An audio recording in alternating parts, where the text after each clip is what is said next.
ये है polity point wise series. इसमें देखेंगे हम इलेक्शन कमीशन ऑफ इंडिया से रिलेटेड 5 पॉइंट्स। आर्टिकल 324 324 जो कि रिलेटेड है इलेक्शन कमीशन ऑफ इंडिया से। ये प्रोवाइड करता है that the power of the superintendence direction and control of the election to parliament. Election commission of India parliament के लिए इलेक्शन कराता है, मतलब एमपी के इलेक्शन कराता है। स्टेट लेजिस्लेचर मतलब एमएलए के इलेक्शन कराता है। Office of the president and office of the vice president, president and vice president के इलेक्शन भी इलेक्शन कमीशन ऑफ इंडिया कराता है। मतलब एमपी और एमएलए के इलेक्शन, उसके साथ प्रेसिडेंट एंड वाइस प्रेसिडेंट के election election commission of India कराता है। ये है article 324। Election commission of India is not concern with the election of panchayat and municipalities in the state. इसके लिए स्टेट इलेक्शन कमीशन है, तो पंचायत और म्यूनसिपालिटीज की इलेक्शन कमीशन ऑफ इंडिया नहीं कराता।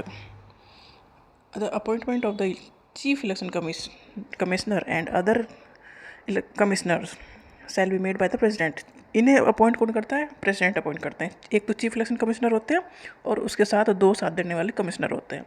इनका खुद का स्टाफ नहीं होता। जहाँ ये इलेक्शन कराते हैं वहाँ का जो एडमिनिस्ट्रेटिव स्टाफ है वो इनके अंडर में काम करता है, तब इलेक्शन होते हैं तब।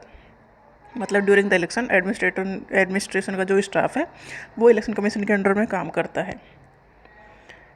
जैसे टीचर हैं, ये सारे उसमें लगा दिए जाते हैं, जो इलेक्शन की ड्यूटी में लगा दिए जाते हैं। मतलब जो स्टेट का स्टाफ है, गवर्नमेंट स्टाफ है, एडमिनिस्ट्रेशन है, डीएम है, ये सारे जो एडमिनिस्ट्रेशन संभालने वाले हैं वो सब इलेक्शन कमीशन ऑफ इंडिया के ऑर्डर के अकॉर्डिंग काम करते हैं।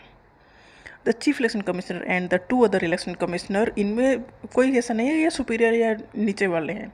ये सभी के पास इक्वल पावर है और इक्वल सैलरी है, इक्वल ही अलाउंसेस मिलता है। बट एक चेयरपर्सन है और उस दो उनके साथ और हैं, तो ये तीनों इक्वल हैं। ऐसा नहीं है कि जूनियर टाइप के हैं। और ये ने का कम से कम होना चाहिए जज ऑफ सुप्रीम कोर्ट के टाइप के होने चाहिए, मतलब इतनी एलिजिबिलिटी उनकी होनी चाहिए।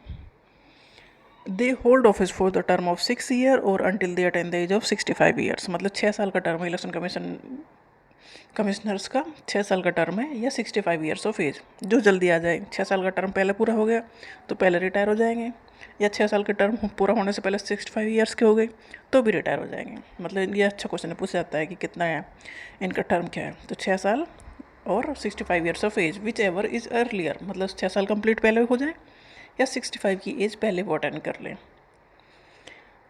दोनों दोनों केस में वो रिटायर हो जाएंगे। मतलब इतना ही टर्म पीरियड के लिए अपॉइंट किए जाते हैं इलेक्शन कमिश्नर, अपॉइंट करते हैं प्रेसिडेंट।